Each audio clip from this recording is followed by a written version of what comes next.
any game that you love. I don't care if it's League of Legends, it's Fortnite, it's Candy Crush, whatever you feel drawn to. We know that there is a transferable benefit, the confidence that you can build, and I can learn anything. I can teach myself, I can get better, I can develop new skills, even if I'm terrible at this the first time I tried it. Any game that's designed to be challenging is going to give you that benefit.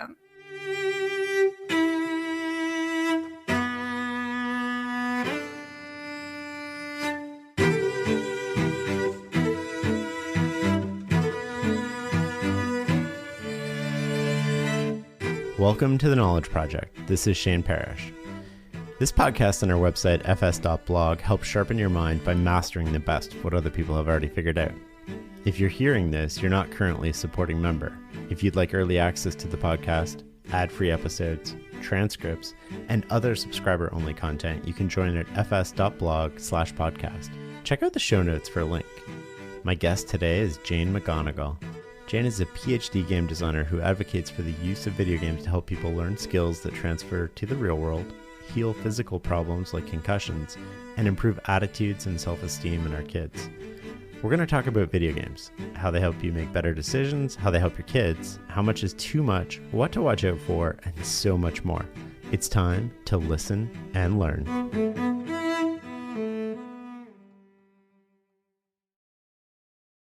What's happening, Jane?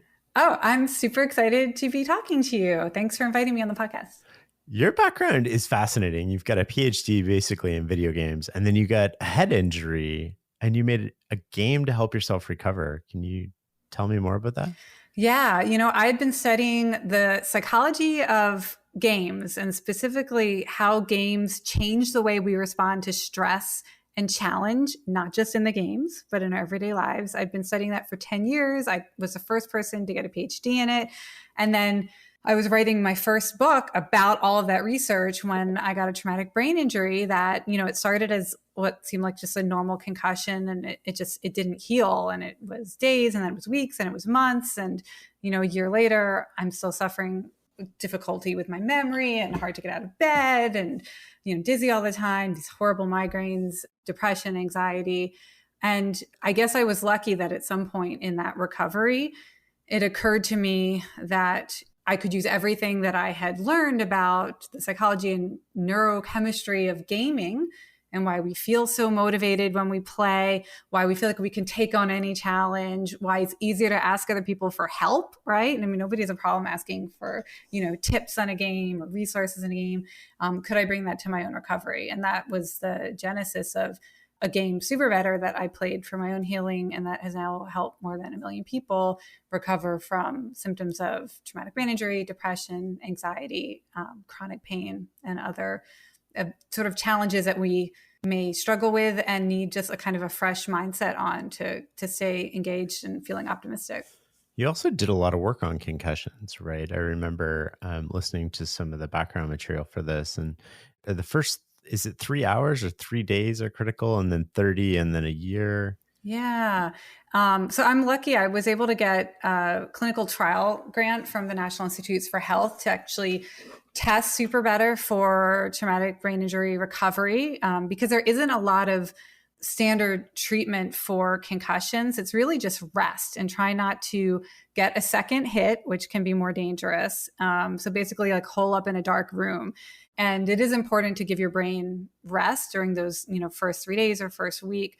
I went through a process with my own recovery where I learned that if you don't feel better in a week, they anticipate most people feel better in a month. And if you don't feel better in a month, then most people feel better in 3 months. And if you haven't felt better by 90 days, then it will be a year. And at that point, you may be stuck with it forever. So a lot of people have this really difficult psychological experience of hitting all these milestones and they're still not better, which was also my experience. And when we tested Super Better in our clinical trial with Cincinnati Children's Hospital and Ohio State University Medical Research Center, we were specifically dealing with people who had this long concussion or post-concussion syndrome who didn't recover on time. And then not only do you still have all the symptoms of concussion, now you're incredibly anxious, incredibly depressed, you're losing hope, Your people who are taking care of you might be getting fatigued from, having to support you, or getting frustrated also. So you're feeling kind of socially isolated or less supported. So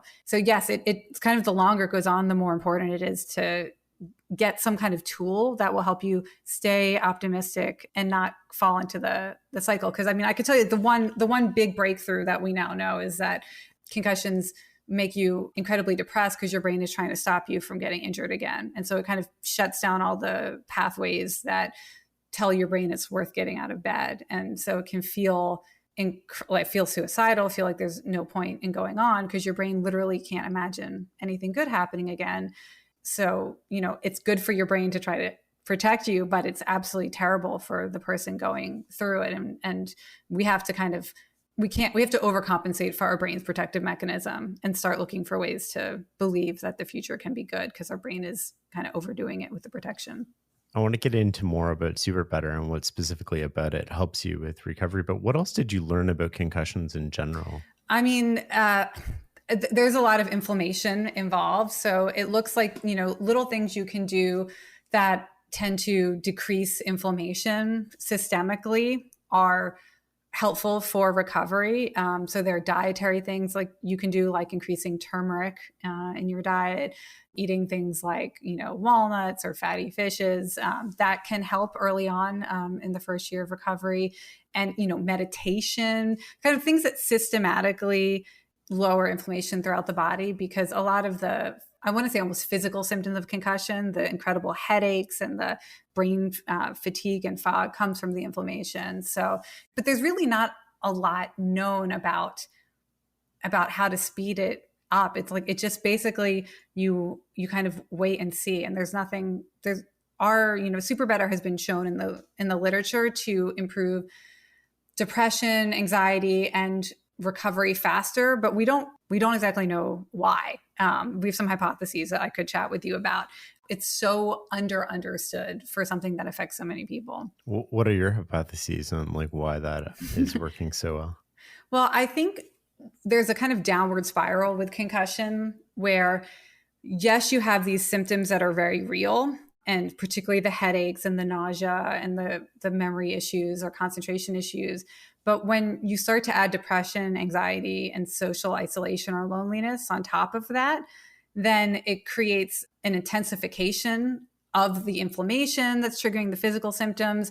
It makes it harder for you to do the things that we know can help you get better. If you just lie in bed all day, it's actually not good for recovery. You do have to get out of bed. You have to kind of work up to a threshold that's like 10% below what triggers your symptoms and keep pushing that. But if you're too depressed or you're too anxious, then you never make any forward progress. Plus you've got all the extra inflammation, all the extra cortisol, the adrenaline.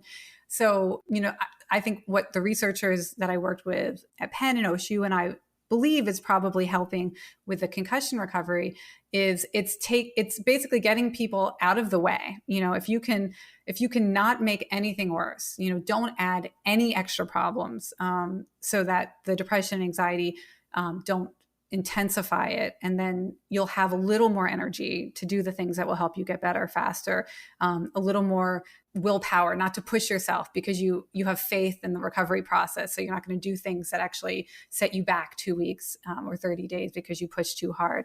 So it's basically reducing the things that make it worse so that you can have just that little extra bit of energy so that you stay engaged with the normal healing process.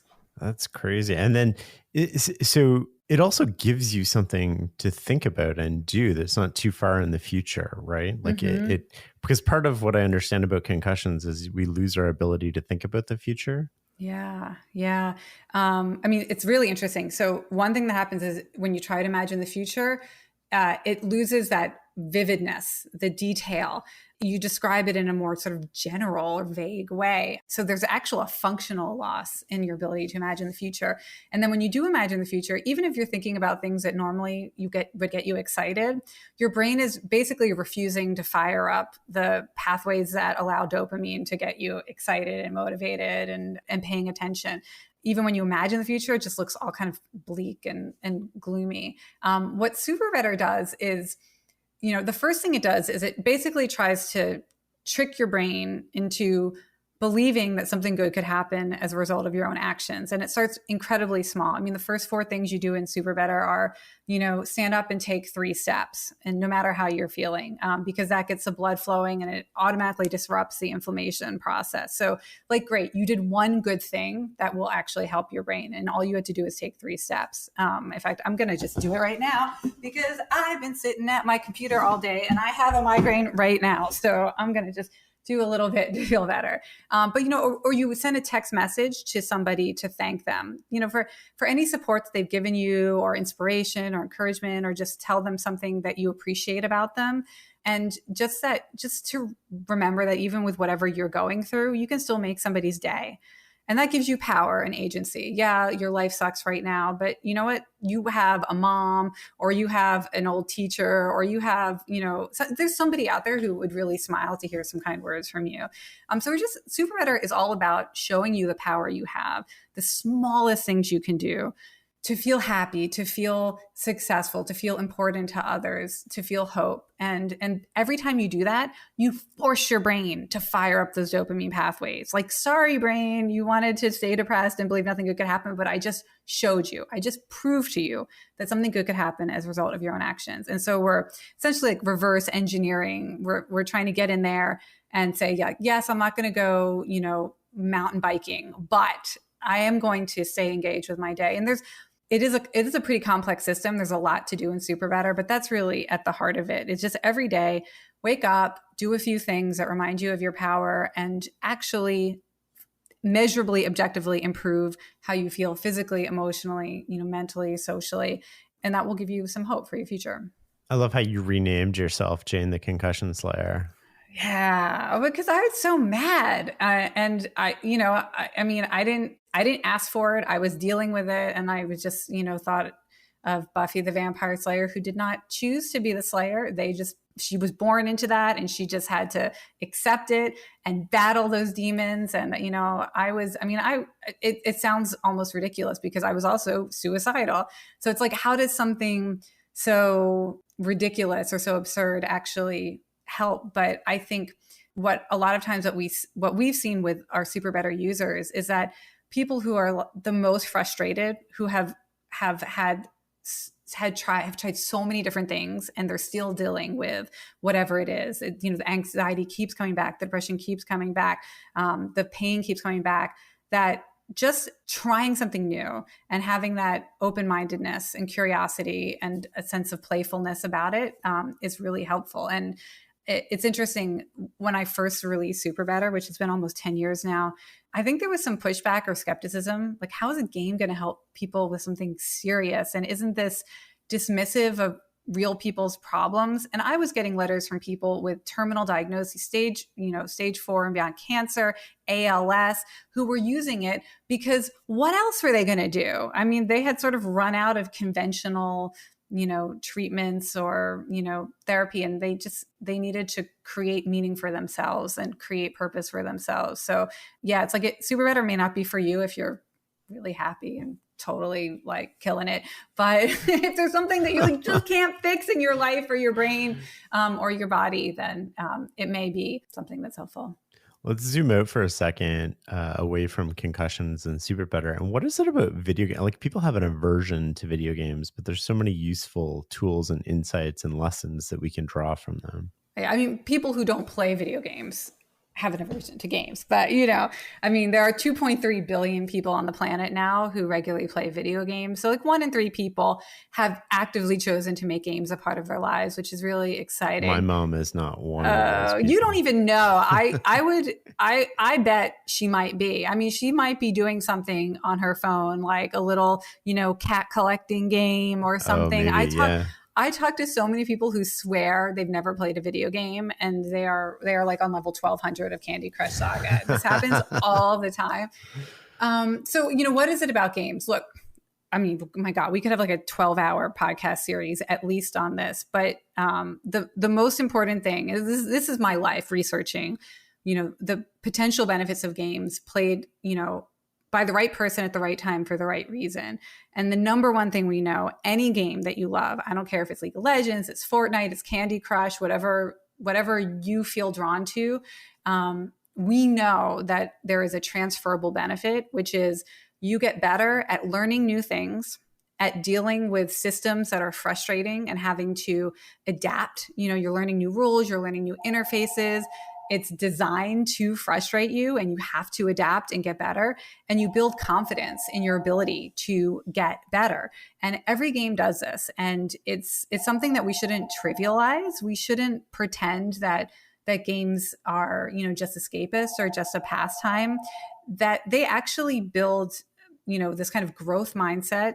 They build this resilient way of dealing with challenges. And they, especially for young people, for kids who grow up learning game after game. I have 5-year-old twin daughters who just got their first tablet this year, and they've already taught themselves to play over 100 different games on this tablet. And every day they come and show me like, Mom, look at this game I learned. Want to watch me play this game? And just the confidence that you can build, and I can learn anything. I can teach myself. I can get better. I can develop new skills, even if I'm terrible at this the first time I tried it. That's something your whole life until you're like 100 years old and desperately trying to keep that neuroplasticity going. And how do I keep my, brain healthy and active? And where's that gray matter going to grow? You can grow it by learning something new that's hard for you. So from, 5 years old to 100 years old, any game that's designed to be challenging is going to give you that benefit. So how should parents think about that with kids? Because there's a lot of questions around screen time and whether I should let my kids play certain video games or not. How do you think about that? Okay. So the number one thing is you have to be in conversation with your kids around what they're playing. And there are 3 really powerful questions that I ask my kids and anybody I'm trying to get to know better and like understand their relationship to games and understand their personal strengths. So you ask them about whatever their favorite game is right now. What does it take to be good at this game? What skills does it require? What kind of personality or temperament does it require? You ask them, what have you gotten better at since you started playing this game? And you ask, what's the hardest thing you've accomplished in this game? And ask them to tell you about how they did it. What did you have to do in order to meet that challenge?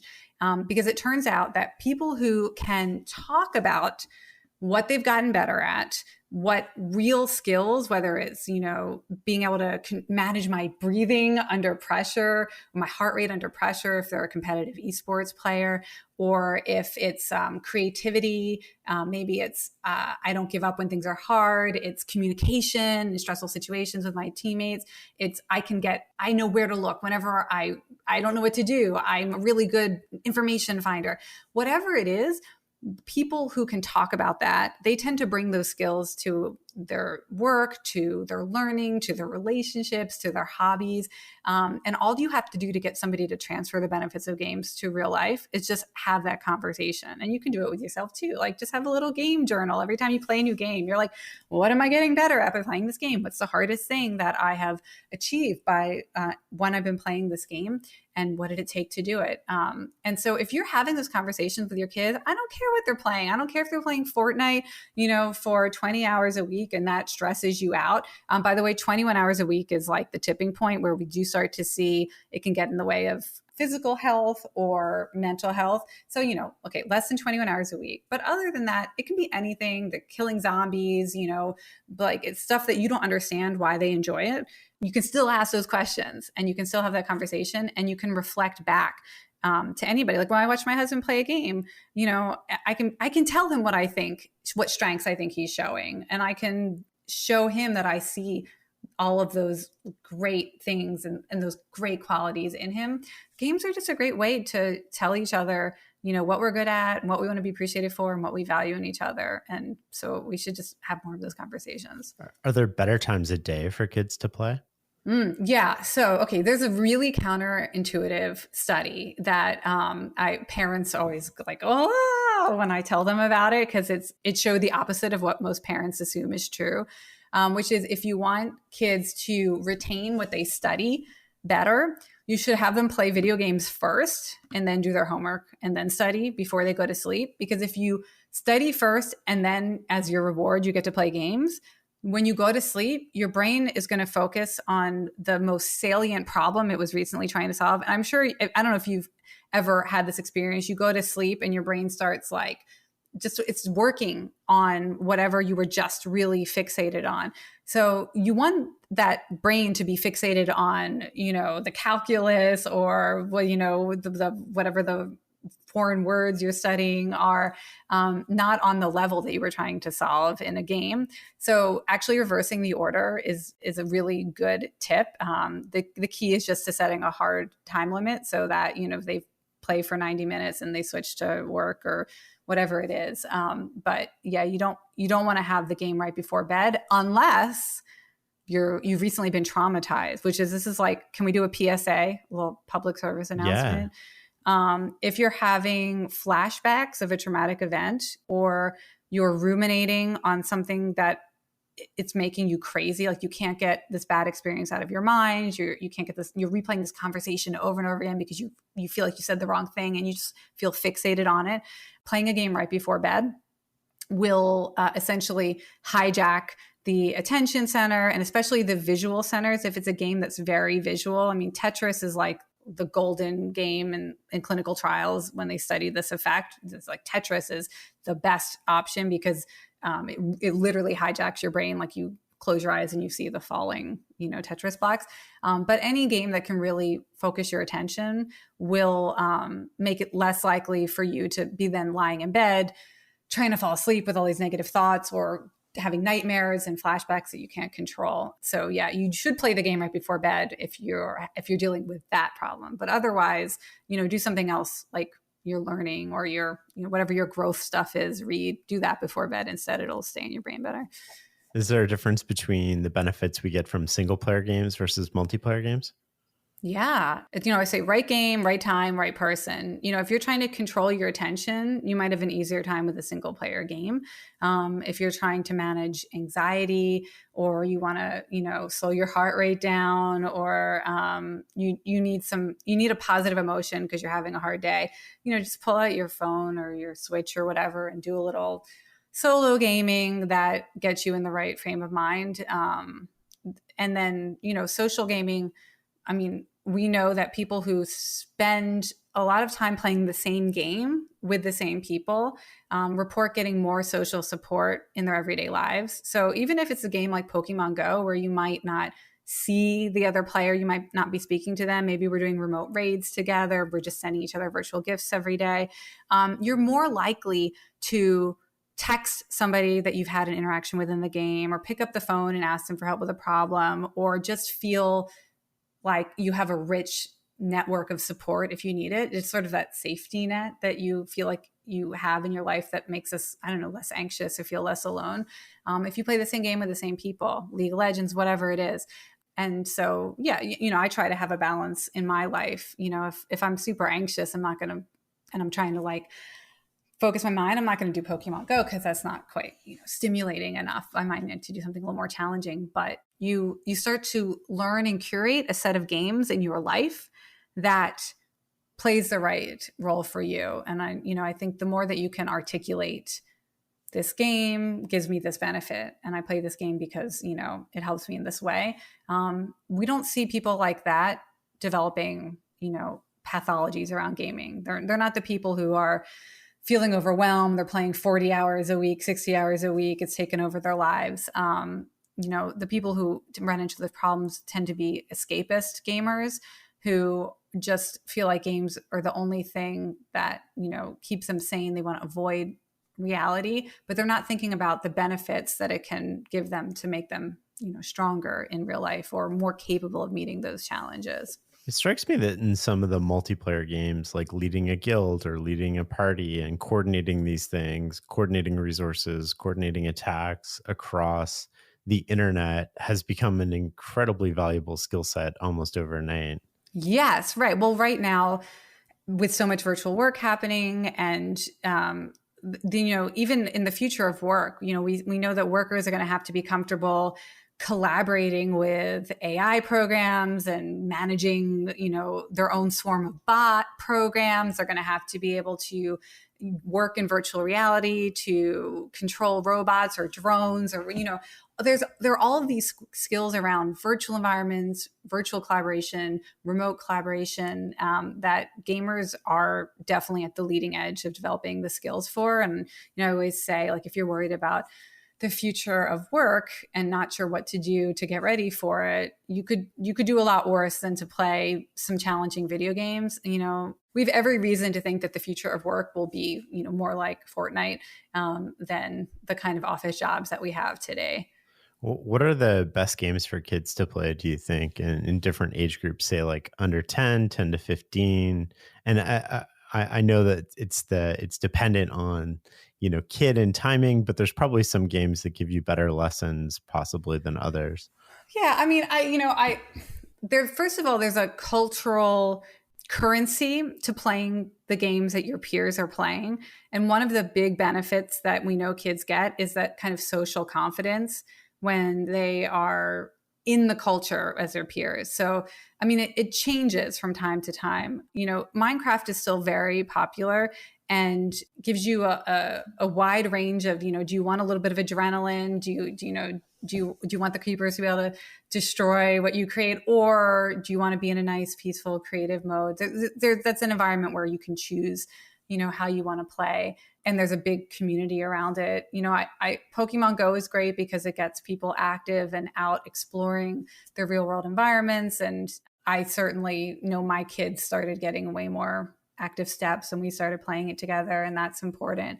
I think whatever is kind of in the peer group is a good thing. It's a good thing to do because particularly for young kids, we're seeing that being a part of that culture is really important.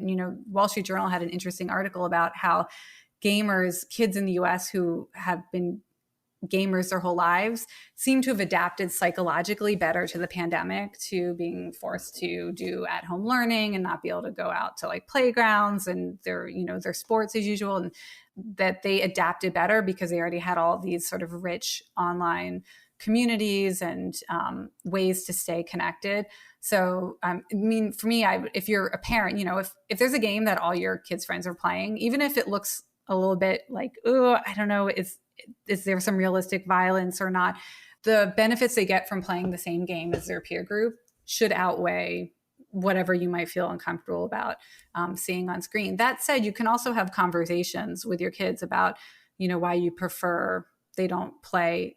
I mean, I think just because I know the benefits of games, I'm not like a crazy person. Like I totally concede that there's gore in games or there's behaviors in gaming communities that are disgusting and all this sorts of bad stuff. And if you see that, I mean, shut it down.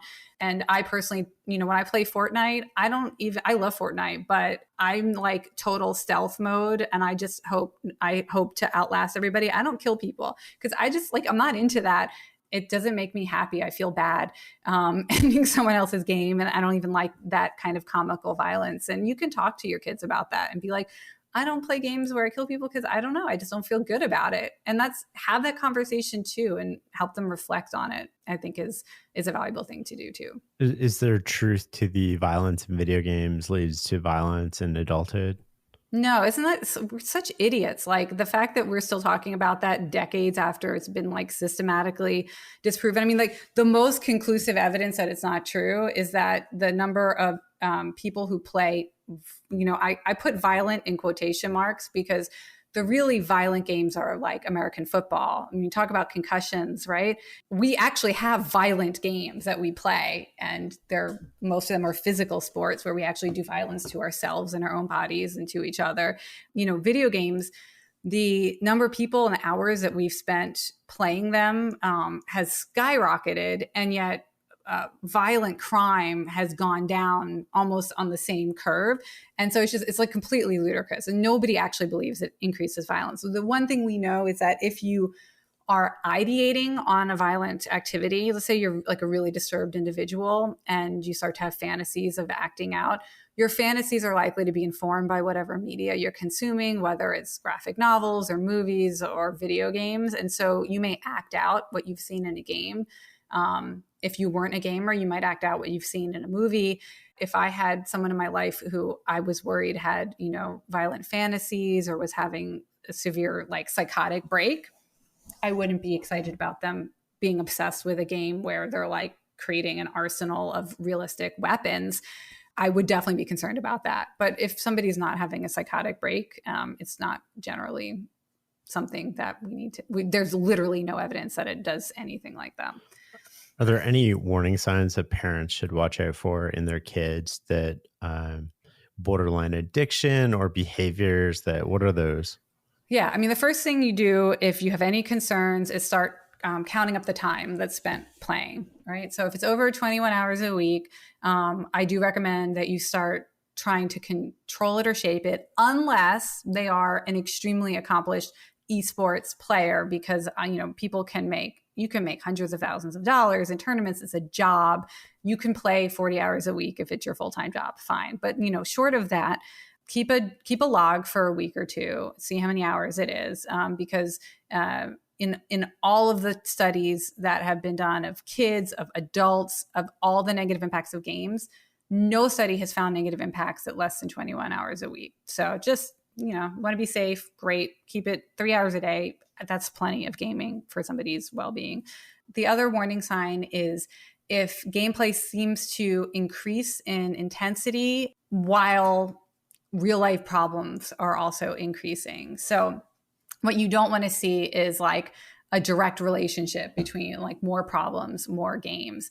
What I talk about is attention. And, if somebody seems to be going down a dark tunnel of addiction, where it's not that they're neurologically addicted to the game, it's just that everything else seems so hopeless. The game feels like the only place where they can make any progress or have any meaningful connection. You need to work with them to put their attention on other things as well, so that there is a hope of improving school or work or their body or their friendships, relationships, whatever they need to repair. You have to say, it's good to find relief in the game. And now we have to bring our attention to some of these other things. And then we can go back to the game. It's a dance. Spend a couple hours gaming, spend a couple hours bringing your attention to getting your body, getting your relationships, your studies in order.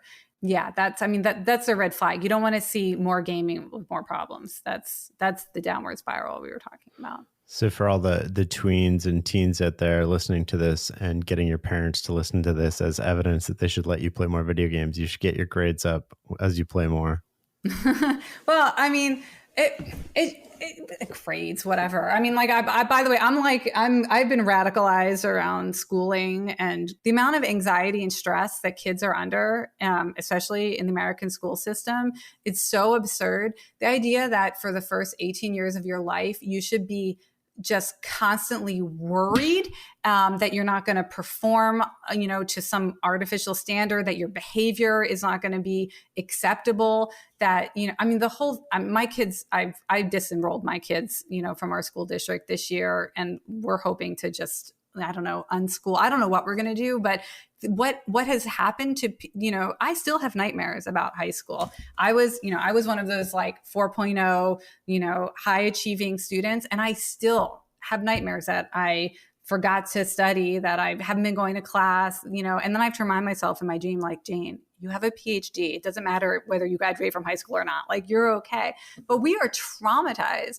And if we want to talk about how do we create more resilient young people, we need to stop traumatizing them with this completely arbitrary system of consequences for who cares? It's so ridiculous. American schools need to be, we just need to get kids out of these prisons of the mind. And, that's another story, but we've done long-term damage to kids' mental well-being and their, brain's ability to, generate, self-motivate, outside of these external pressures. Talk to me a little bit more about developing resilience and maybe self-esteem and self-efficacy with kids. Yeah. What we really want to see in kids is that they get curious about something and they learn how to follow that curiosity, whether they want to learn how to cook stuff. So, what is it going to take for them to be able to make the meals they want to make? And all, you have to learn skills, you have to learn techniques, you have to learn math to make the recipes work out. It's just whatever you want to do, because in real life, the only thing that's going to make you successful is having some kind of inner drive that is related to your interests and your passions and your authentic skills. And so giving kids a chance to give time and attention to what they are authentically curious about and what they feel like they might be good at or want to get better at. I mean, what I'm hoping to do with my kids is just allow them to build on their strengths, for years. I don't know when we'll put our kids in a normal school, but for now, the things that get them up out of bed that they're excited to do, they get better at it so much faster than when you try to teach them something that you think they should know. What my kids can teach themselves, about drawing, watching YouTube tutorials. And I mean, if they care about it, they can learn, a year's worth of stuff in a week, it feels like. So yeah, I think what the really resilient kid is going to be the one who knows how to follow a passion and teach themselves and build their own sense of motivation about what they want to wake up and do. Are there things that we can do as parents in your mind to help the kids teach themselves? I mean, I'm just starting this process myself. I mean, well, let me say that anybody who's interested in this, if you just start Googling unschooling, there are experts on this who can speak to the difference between learning on your own what you want to learn and being forced to perform under pressure what somebody else thinks you need to know. And so just starting down that rabbit hole of unschooling I had never heard of that term until this past year. And there's a great book. It's called Why Are Your Kids Still in School? It really woke me up. And I thought, yeah, especially in the pandemic, this is a good time to ask that question. Why are we letting someone else design our kids' everyday lives? I mean, the amount of time they spend in school. I'm a game designer. I'm really good at designing experiences and, environments where you get to learn and grow and improve skills. And so I think we need to rethink ceding all of the power over what our kids do every day to a bureaucratic and unimaginative, anxiety-producing institution. I agree. It's very check the box too, right? It's like you might be doing algebra in grade 2, but if you don't share your lunch, then. Well, I mean, it's truly, honestly, if my kids can learn how to be helpful family members this year instead of what they would normally be learning in kindergarten, what do I really want them to be able to do when they grow up? Just to be good, helpful people who can wake up with an idea of what will give them energy and excitement to do in their day. And be able to take charge, right? And if I want to learn something, I know how to learn it. I know what to do. And I feel like I have the confidence and self-esteem that I can take that challenge on. Yeah, exactly. Do video games help us make predictions about the future, or are there things that we can do to prime us for learning? So there is one aspect of video gaming that kind of makes you a better futurist. So sort of my career kind of forked like an alternate timeline where I started developing and being trained as a professional futurist. When I started my research in gaming, and I was doing all this research into what if we were using games to change the real world and not just virtual worlds, I was discovered by the Institute for the Future, which is the world's oldest future forecasting organization. It's been around for 60 years now. And they said, well, it sounds like you're actually inventing the future. So come be a futurist with us, because the best way to predict the future is to actually be the one who's inventing it and deciding what it will be. So in my professional futurist practice, what I've discovered is that people who spend a lot of time playing games are actually very effective at anticipating second, third, fourth order consequences of future events. So, when you're playing a game, you might be imagining okay, if I do this, then what is the other player going to do? Or if I use this resource, what will happen next? How will I solve a problem if I don't have that resource anymore and I have to try another way? And so you start to think one step ahead, two steps ahead, three steps ahead, and you develop essentially all of these essentially alternative timelines in your mind of all the different ways the game could play out. And that, certain games facilitate this more than others. Like if you're a chess player, you can imagine 100 different futures and hold them all in your mind at the same time, right? And we do see that with real-time strategy games as well. And so that's actually really helpful for things like in technology. I've been doing a lot of work on the sort of ethical or responsible development of new technologies at scale. What happens when something you created has 1 billion users? There's going to be a lot of unanticipated consequences, uses that you did not intend, but suddenly pop up. And so I do a lot of work with technology companies using gaming methodologies to help them essentially game out what different people might do with the tech, or how that ecosystem is going to operate in these more sort of surprising and complex ways the more that they scale. So that if you're a gamer, you're pretty good at that. And oftentimes we'll bring gamers in to work with companies to game out scenarios because they do have that creativity and imagination. If X then Y, if Y then Z, if Z then, and you just keep going and going. Are there ways that we can strengthen the neurological pathways to allow us to imagine things that we haven't encountered before? Yeah, that's a particular obsession of mine. So as a futurist, one thing I do is I create forecasts about the future, and then and they're based on research and forecasts as in like multiple possible futures, or forecasts as in like this future will continue and here's how it might adapt. We describe worlds that you might wake up in one day. So like one of the worlds that I'm very interested in exploring and have created some games around is, when neurological sensing devices are connected to social networks, what that world might be like. We know that many people are working on this technology. Elon Musk is working on it. Facebook is working on it. There's all kinds of deeply funded stealth startups working on it. I think it's fair to say in like 10 years, we're all going to be broadcasting subconscious or like pre-conscious thoughts and feelings in ways that we can't do it today. And so I'll describe a world, imagine there's a social network called Feel That. It has 1 billion people on it, and you can subscribe to people's feelings or emotional states. So, I start asking, I'll get 10,000 high school students and say, okay, can you imagine, this network exists? Would you be on it? If you are, who would you let feel your feelings? Who would you block? Who would you like to feel? Who would you be scared to feel? We try to game out, how do you think a network like this would be used in politics? How would it be used in marketing? How could it be used in learning? How could it be used for good? How could it be used for evil? Actually, working with high school students on that was really good, because kids today are so used to new technologies, just kind of miraculous technologies coming into existence, that they can hold that in their mind. But a lot of times, if I'm talking, it's just to a government agency, like if I were talking to a security organization about what they might need to anticipate in a neurosensing social network world, they might have all kinds of blocks. Like they just can't imagine it because they've never experienced it, and it doesn't feel real to them. It doesn't seem plausible. And we've, I can't tell you how many times I've presented a forecast where like, okay, I want you to imagine you're in this world. And they'd say, I can't imagine that. Like I literally just can't even picture that. And what I realize is, in addition to being able to accurately describe worlds we might wake up in, because you can look at the signals and look at the driving forces and say like, yeah, pretty good chances this is going to happen someday.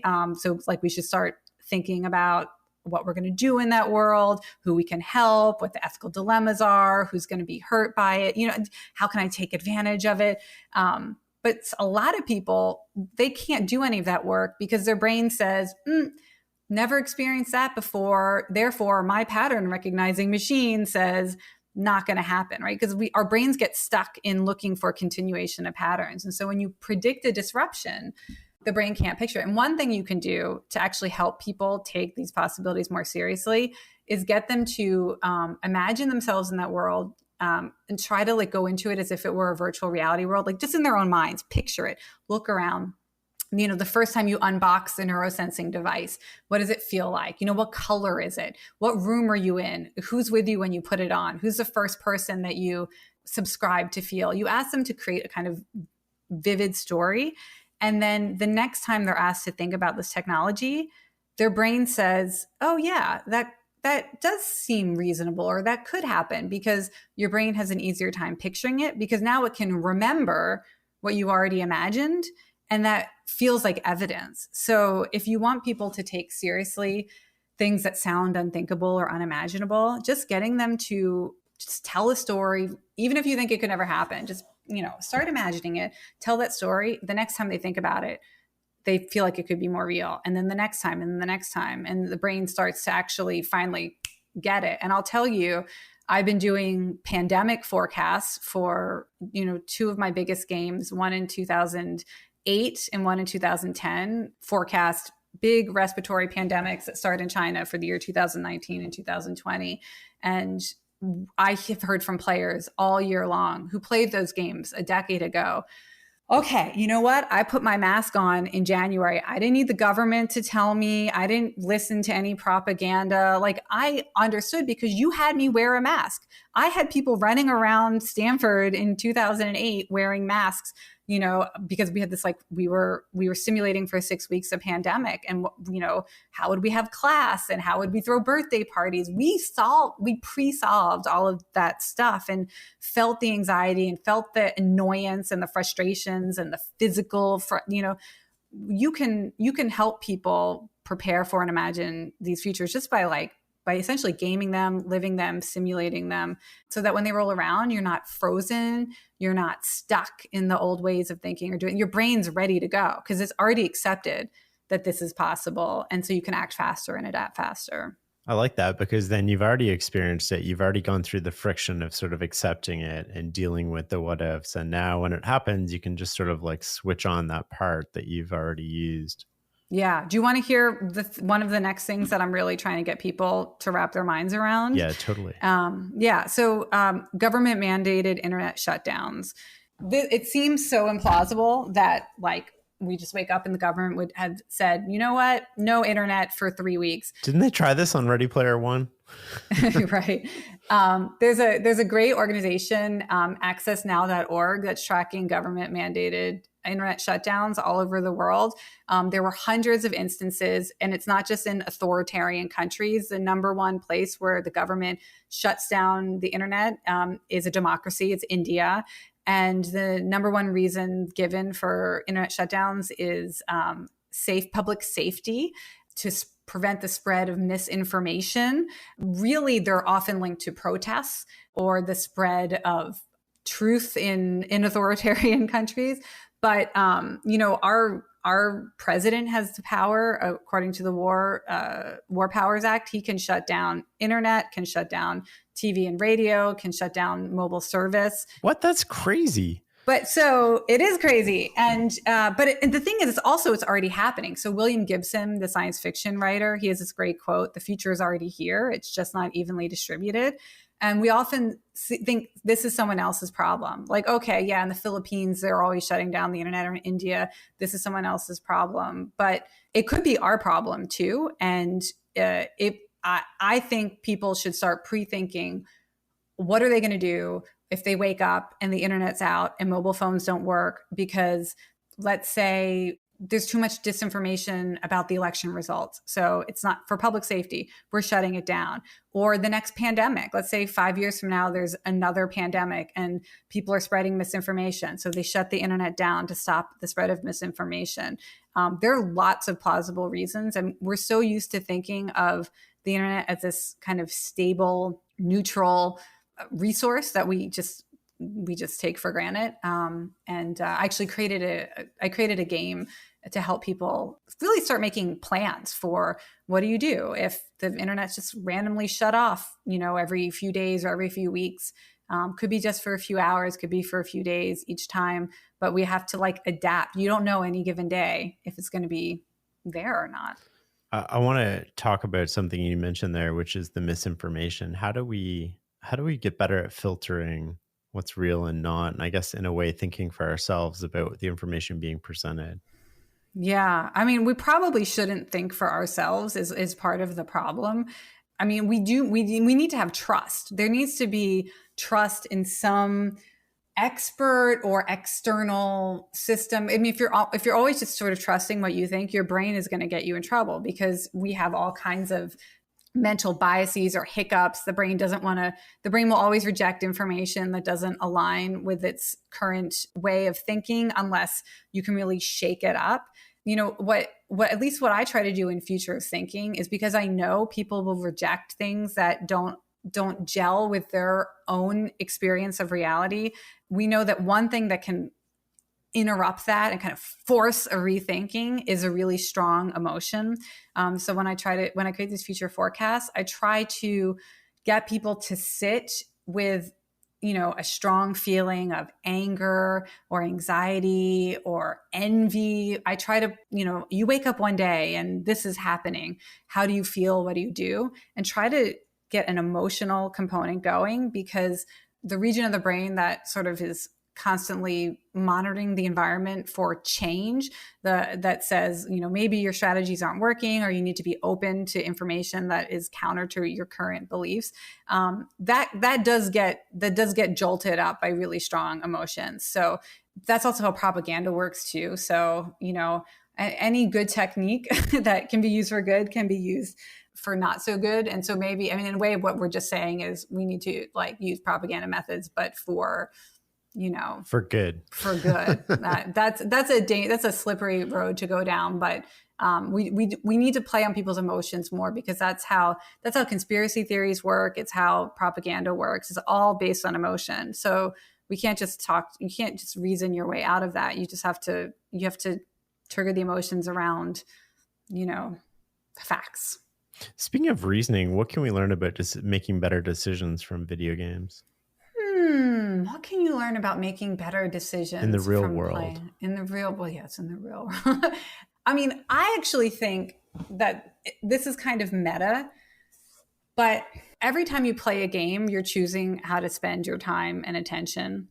And that's a decision we're constantly making that is often operating at a subconscious level, and we don't necessarily take ownership of it. And if you can start to ask yourself, why am I playing this game? And why did I want to play it now? And start to articulate why you're making the choice to play, I think that actually can help you develop a clear, more clarity in all the things you do. If I'm choosing between X and Y, why might I choose one or the other? If you can articulate the why. And I think video games have been done just a terrible disservice in, the past couple of decades. People talk about them as just escapist fun. And, people play games for really deep reasons and compelling reasons, and they play a powerful role in people's lives. And just to act like they're this, it's just some fun that I have, has really robbed people of the language and the self-knowledge to talk about why they play. So there's a lot of other kind of decision making that goes on within a game, but even just deciding what to play when, if you can understand that and talk about it, then you can start to understand all of the choices that you're making in your life and what brings you benefit and why. It seems like people do jump on video games in some ways because it seems like everything is being gamified these days from every job. Is that a good thing or a bad thing? How do you think about that? Yeah, I think I'm really angry at the organizations that have tried to use game mechanics to essentially exploit what games do well in service of goals that they have, but that are not in the interest of, a player or a user or an employee, right? When we talk about gamification, usually what we're talking about are people who are, being motivated to do something they don't want to do, whether it's work harder, buy more stuff, pay longer attention, or engage more in something that they probably should stop and go do something else. And it's a way of trying to control people's engagement against their own interests. And that's certainly not something that I support. Anytime I hear gamification used in that way, it makes me, really angry, because we should be making things that support people in doing more of what they authentically want to do, and that brings them benefit. In my own work, in my own career, I had the opportunity once to make a game for the New York Public Library, and they were celebrating their 100th anniversary, and they were dealing with the problem of young people don't go to the physical library.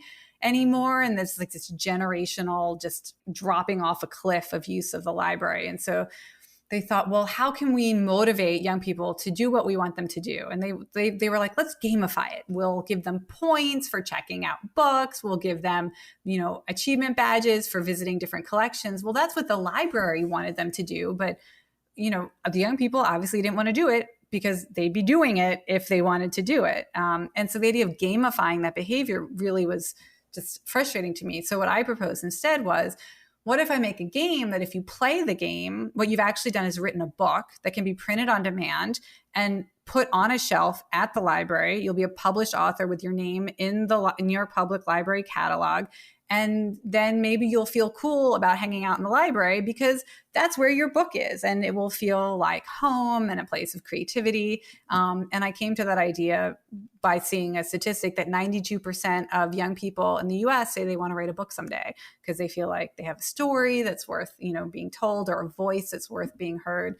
And so, for me, we should be making games that give people an opportunity to do something that they'd love to do, but it seems like outside of their reach. So if I can make it easier for you to finish writing a book in a night or a weekend, kind of like NaNoWriMo on steroids, it's like a month-long writing game where everybody tries to write a novel in a month. So we did that like in a night, NaNoWriMo in a night. And now you're an author. Like, yes, like put that on your college application, or like check that off on your life goals accomplished. Or now you can write a second book because you can do it. And this next book can be, one that's really, even better. For me, that's what people should be thinking about when making games is, what do people really need help accomplishing that is meaningful and awesome? And we should not make games to try to manipulate people into doing things that they don't want to do. That seems fair, right? Yeah, it definitely seems fair. I think that's a great place to end this conversation. Jane, I want to thank you so much for your time today. It's been a fascinating conversation. Oh, and thank you for having an open mind about, games and about the benefit they can bring and how we can play more and still have awesome lives. Hey, one more thing before we say goodbye. The Knowledge Project is produced by the team at Fernham Street.